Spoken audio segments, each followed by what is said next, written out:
Welcome back to Carvd Stone podcast, where our positive news articles come to life. I'm your host, Nyesha Stone, and I'm also the founder of Carvd Stone, your weekly source of positive news. I'm going to get right into it. I'm not going to do no marketing segment like I've been doing the last few episodes. So on this current episode, I'm really excited because we're talking about Zori's Crown, which is a new musical coming to Milwaukee. It's a musical adaptation of Rapunzel, the fairy tale. I love Rapunzel, and I've always saw on Twitter recently it's been conversations about what would it look like for a Black girl to play Rapunzel, especially with our hair. So yes, that's actually been a conversation that's been going on for weeks, few months, and so I'm interested to bring on our next guest, Sheri Pannell, who is actually the director of the musical. So hey, how you doing? Hello, Nyesha. Thank you so much for this invitation to join you on your podcast, Carved in Stone. I like that. Hey, thank you. Shout out to my best friend for naming us. So I want to hop right in to talk about Zori's Crown. So how do we even get to this point that we're making an adaptation of Rapunzel? Well, Cynthia Cobb, Parrish Collier, and I have worked together for many years in theater, professionally, and we've always commented, we're still waiting to see those musicals that show us in a positive light and really deal with the issues that are important to us, but in a fun, comical, wonderful way, but does not demean, does not put down, that really uplifts the community. And I had recently directed Into the Woods, and Cynthia was like, man, we need our own, we need a fairy tale, we need a fairy tale adaptation that is for the whole family. And she says, always, Black women in the hair, we got this thing about our hair and these journeys we take.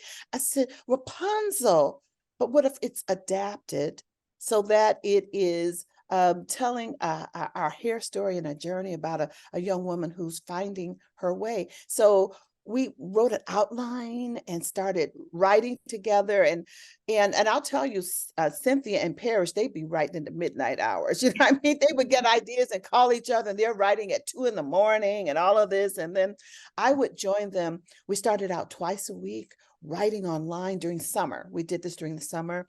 And then we continued writing, and they would generate, and then I would come and put my little 2 cents in. Then they said, you know what, now we're going to write the music too. I said, okay. So we wrote our own lyrics and we wrote the music. And then as we've gotten closer, to actualizing it, we needed the talented Antoine Reynolds to take our music. And even though we had in our mind how we wanted it to go, and we recorded it, into our phones and transferred the files to him, that he arranged this music. And I'm telling you, it's just wonderful. Now we're seeing it come to life, and we have the singers and actors, the dancers to make it happen. I'm gonna comment on everything you just said, but I want to give some more spotlight. So Zori's Crown shows from April 27th through the 29th, correct? And it will be at the Market Center Wilson Theater in Milwaukee. That's so right. April 27th through the 29th, Zori's Crown, Market Center Wilson Theater in Milwaukee. So make sure y'all check it out. But going back to y'all creating your own music, hold on. Let's wait a minute. So how do you? I always wanted to write songs. I do not know how to write to a beat. I love writing. That's what I'm trained in, like print journalism. How do you write to a beat? So were y'all just like kind of around, like kind of like rap sessions, like people just be like beatboxing to like a music? Like what are y'all sessions look like, or what did they look like? Well, I'll tell you, we started with the lyrics first because we had written the musical, and within the musical, we knew that we wanted songs, but we wanted to be very specific about what the songs had to say. And once we got the poetry down, the lyrics for the songs, then each of us, we took those lyrics that we wrote and wrote our own melodies for them. And all of us have a musical theater background, so we're singers. And in musical theater, sometimes you learn to play an instrument with it. So we have this music background, but we're not songwriters as such.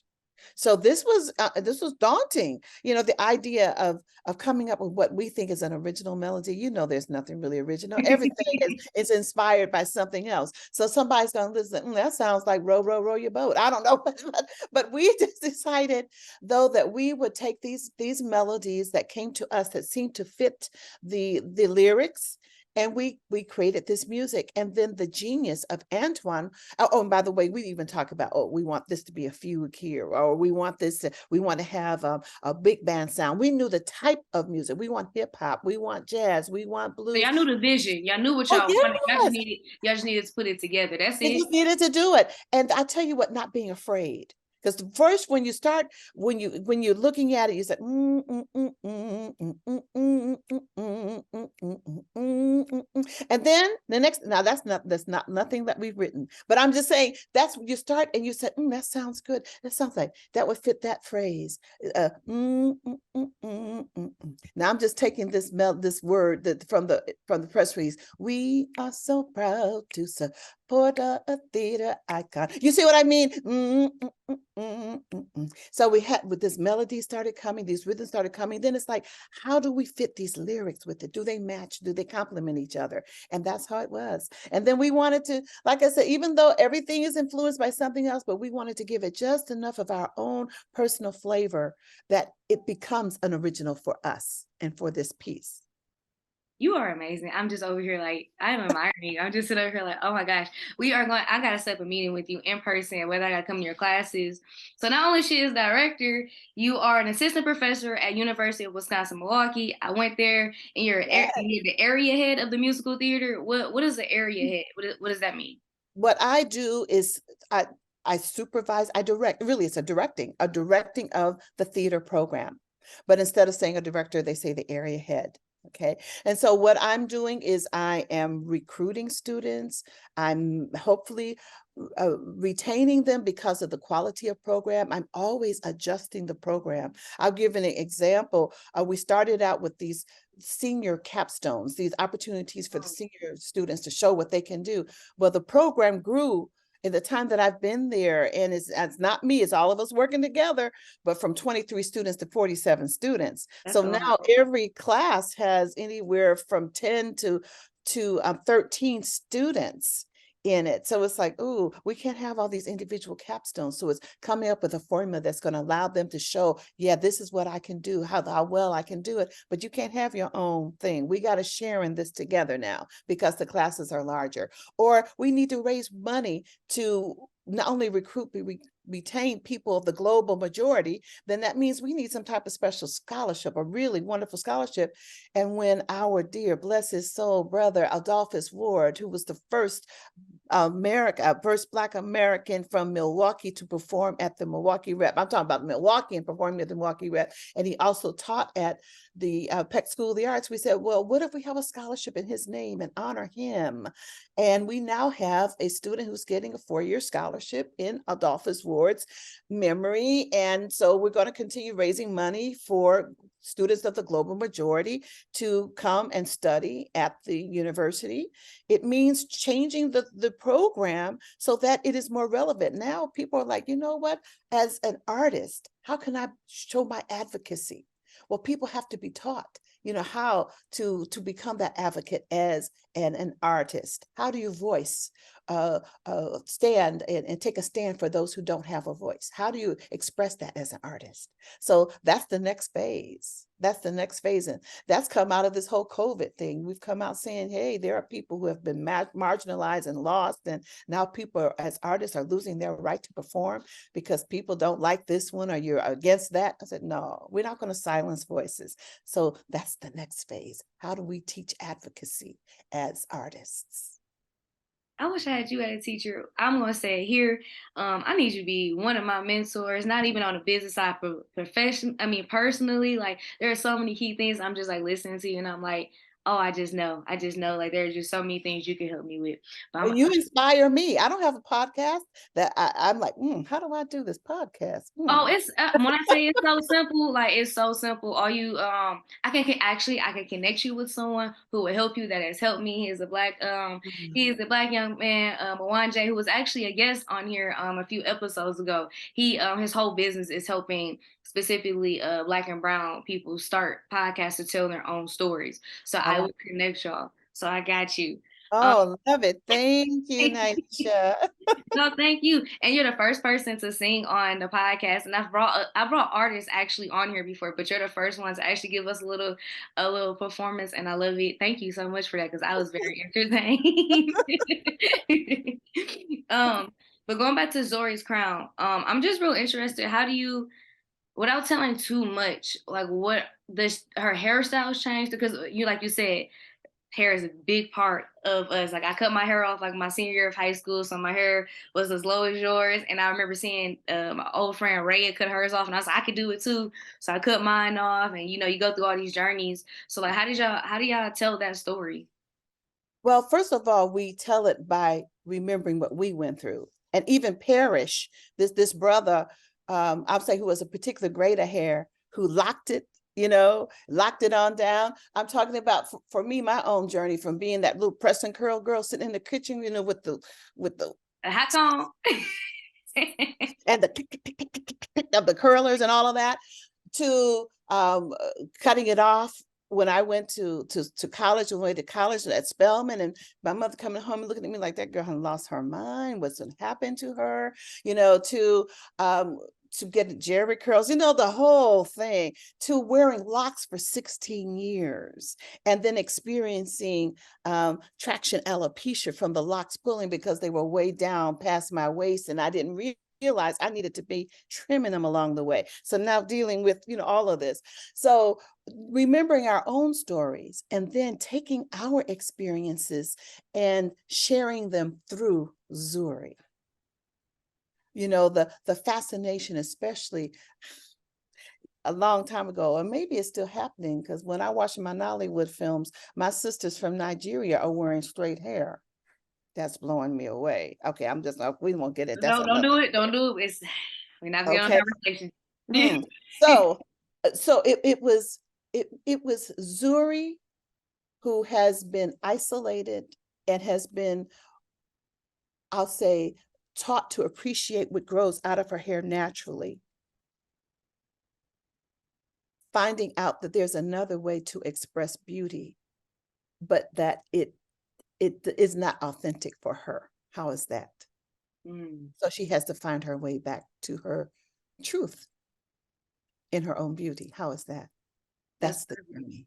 That's deep, and that's true. Because when I cut my hair off, I was following someone else. I saw them do it. I'm like, I really like it. But then also I did it because I never was taught how to do my hair.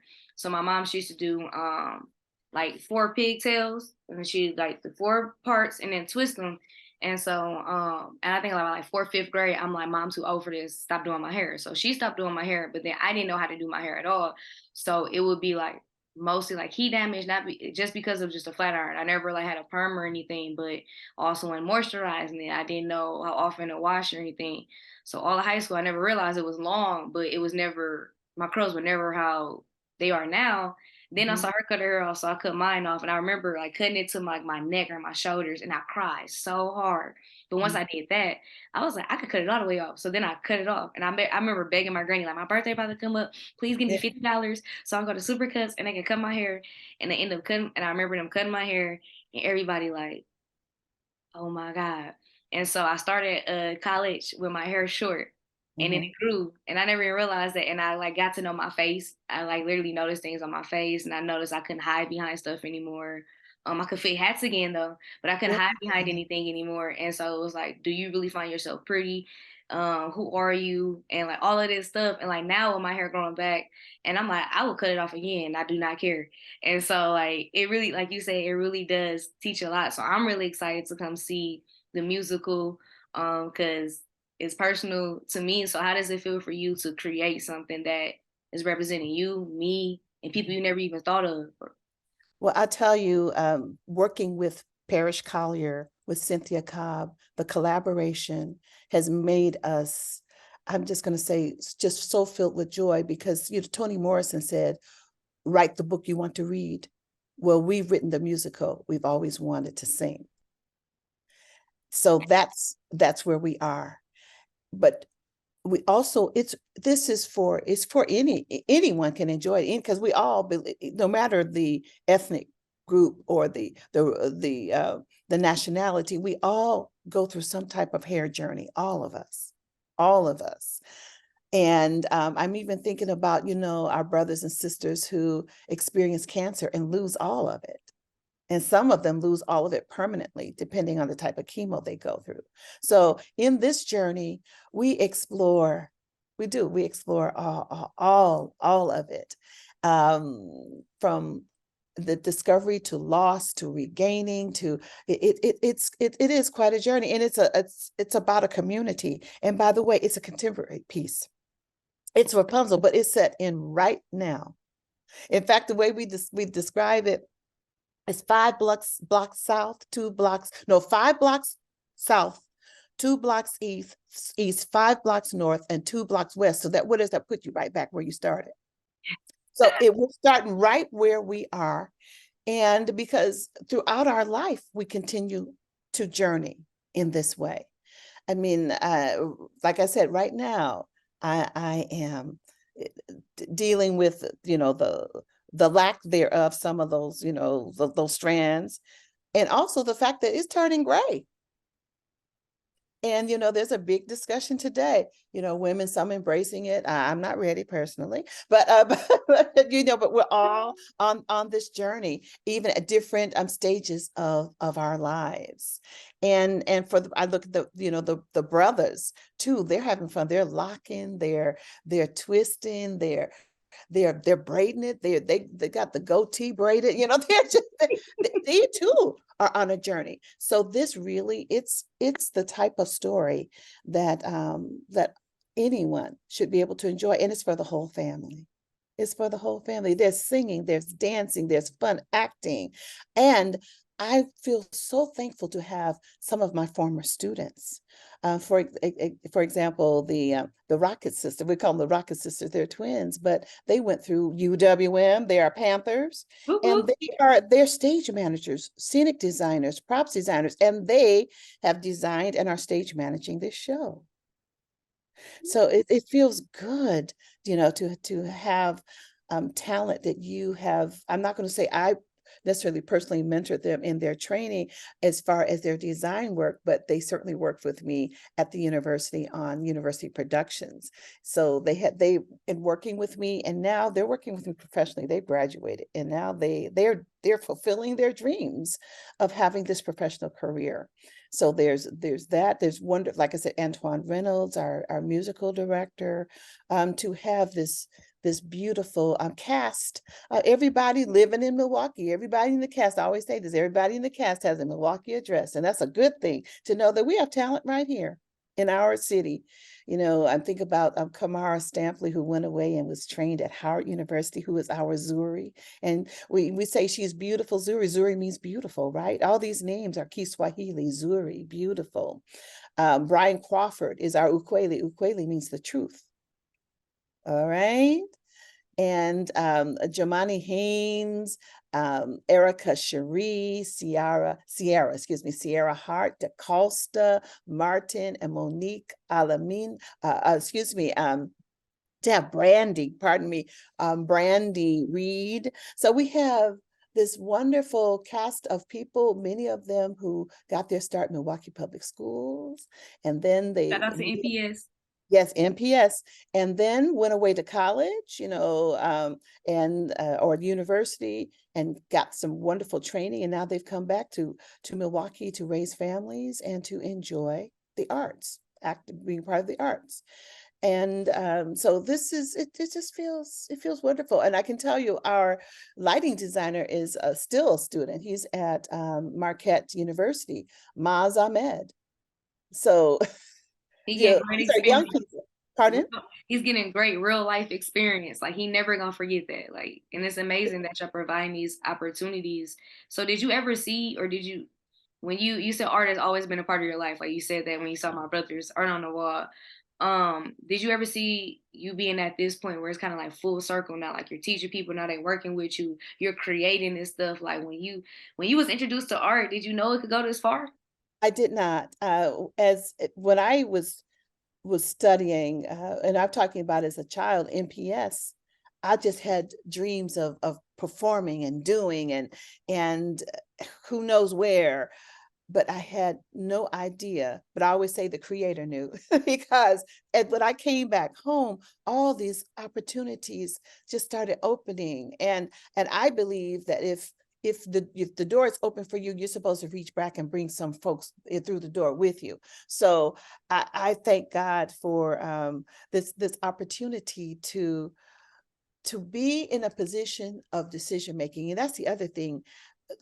Young people train in directing, being artistic director, being production managers, being technical directors. Those are the decision makers, the producers.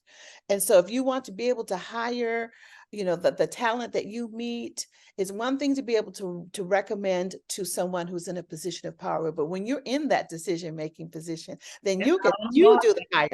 You do the hiring, and also learn how to write grants.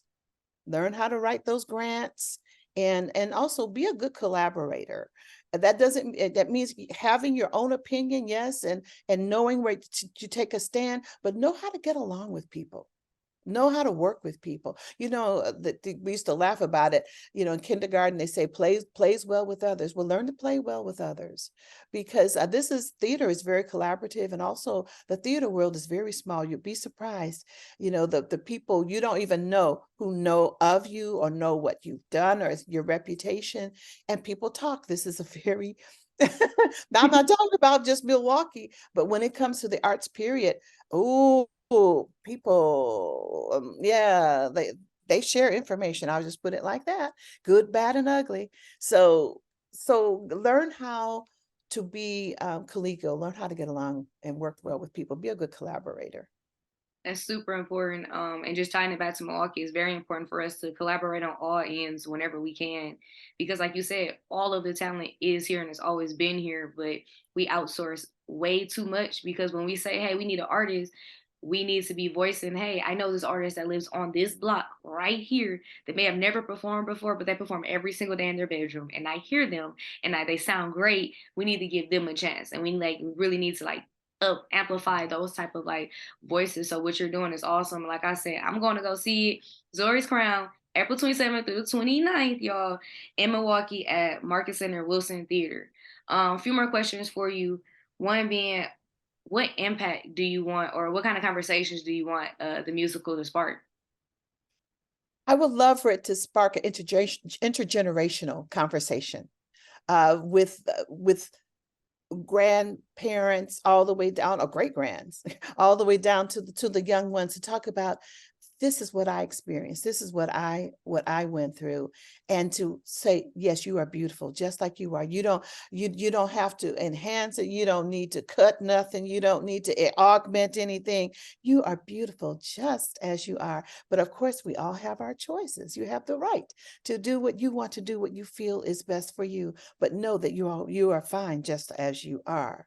The other thing is culturally to talk about our history. To understand also the power of a name, that name Ukweli, the fact that he is about truth. What we name ourselves, we talk about in Kwanzaa, Kujichagulia, self-determination, the right to name yourself. This is and to understand what that name means. That's very, very important.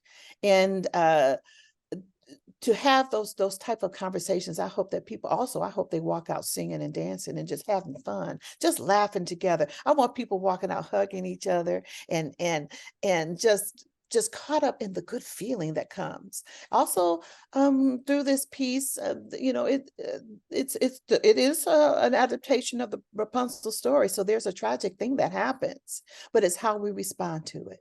Do we fester in that, or do we heal and find another way to come out of it victoriously? I'm just going to leave it at that with Man, that part. I know you be leaving your students just like, oh, ooh.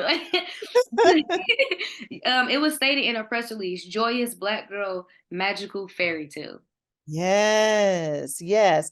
And truly it's black girl joy and magic, because whenever Oh, maybe this is my own personal bias, but it seems like whenever there's something good or wonderful, when sisters get involved, we take it to the next level. We just do. I don't care if it's our Keep each dancing, other our up. music, our food, our style. Everybody want to dress like us. Everybody want to sing like us. So we bring something wonderful when we walk into a room. We shift the We room. light it up. That's it. And when though we begin to appreciate that in one another and don't hate on one another, stop criticizing one another, and just enjoying each other. Hmm. Yes, enjoy each other. But that's the magic. That's it. That's the other thing. Learn that too. That which you think is different, it's not so scary. Approach, listen, learn, investigate, introduce, and stop being so negative about one another, especially when someone is showing their I was going to say showing their individuality, right? I will never forget. I was at a school working with some young people. This is when I was working at First Stage, and I walked into a classroom, and one of the children said, "Miss Sheri, are those your clothes, or is that a costume?" And I was like, this is me. This is how I express my creativity. Don't you love it? And though I guess the way I said it, I guess they say I better love it. They say, yes. But they were puzzled at first. But you know what? It's find that who you are and express yourself. Express yourself. It's very freeing. I'll just put it like that. Because guess what? I'm not tied to fashion and convention. I do my own thing. I express myself. That's real because I recently just got over that because I'm not into like fashion like that. I'm really just like a chill girl. But if I dress up, I dress up. I'm not a girl. I'm not. I don't wear heels and I don't wear makeup, and there's nothing wrong with that. But I remember when I used to go out when I first turned 21 a few years ago, and I'd be like, I would notice a difference of like who would talk to me and who would get attention. And I would never, if I was by myself, I would always get attention. They like, we love your afro, we love like what you wearing. But if I was with my friends who were wearing weaves or wearing makeup or had the really tight dress on or whatever, they will always get noticed more. But it Mhm. wasn't until I was just super confident in myself, like they beautiful too, but so am I, and I'm cool and I'm cool with this. And that's when like the outlook on myself changed, and the energy that I got to change as well. But it's how I thought of myself. But that was something I had to deal with because society tells you one thing of how your hair should be, how you should dress. Like with me being a journalist, like they say I don't look like your typical journalist, right? That was like an image I had to fight for a long time.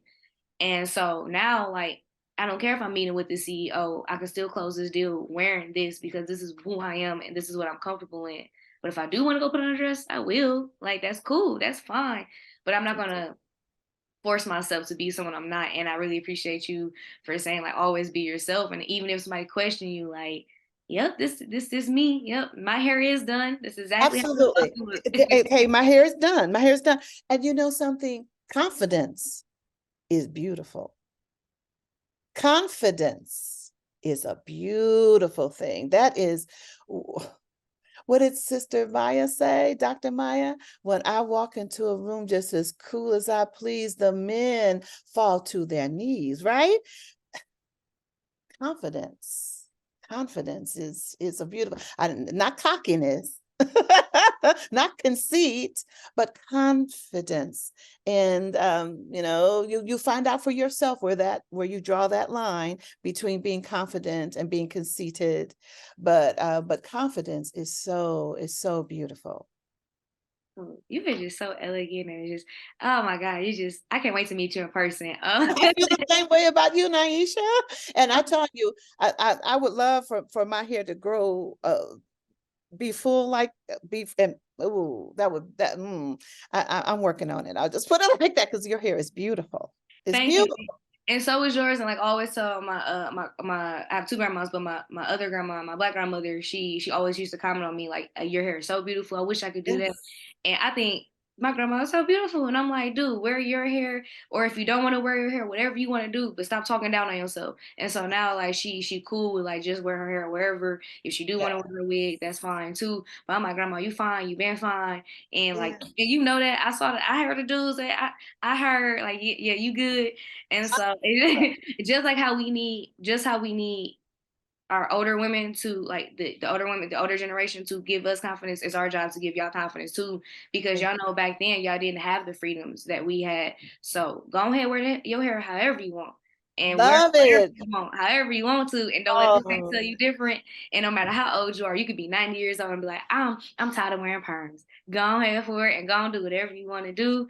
And yes. before I end the interview, how I usually end it when people listen to this podcast, what do you want them to get from it?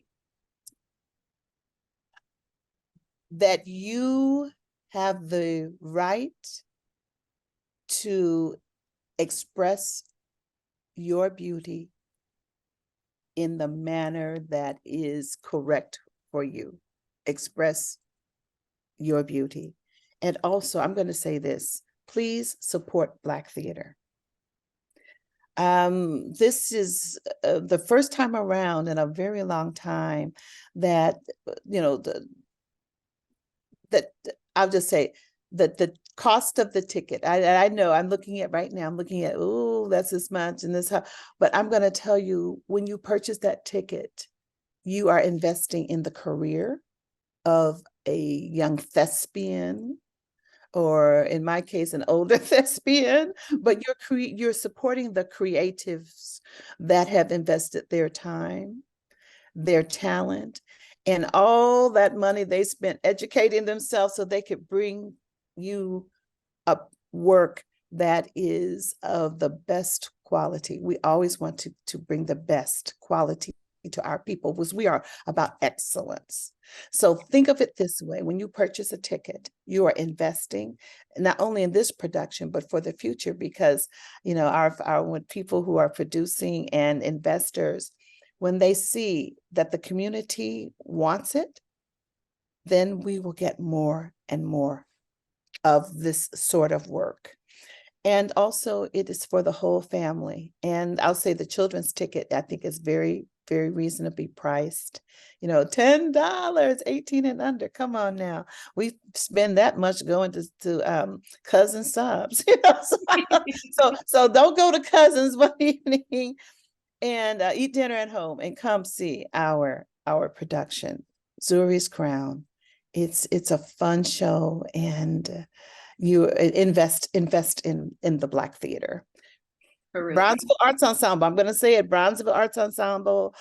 I am the producing artistic director and one of the founders, and I love being a part of Black Arts MKE with Barb Wanzo and her wonderful board is making this happen. So please support us. No, for real. Support them, support Black art, support Black creatives. It's very important. Y'all like going to the movies. We like watching series. We like comic books. We all of this stuff. How do you think it gets here? It just doesn't come out of anywhere. So she over here talking about like the prices, whatever they are, just pay them. It's cool. And even if you don't go, pay it forward to someone else. Like I said, I'll be there at Zori's Crown, April 27th through the 29th in Milwaukee. And this is the Carved in Stone podcast. Remember, in the end, everything will be carved in stone.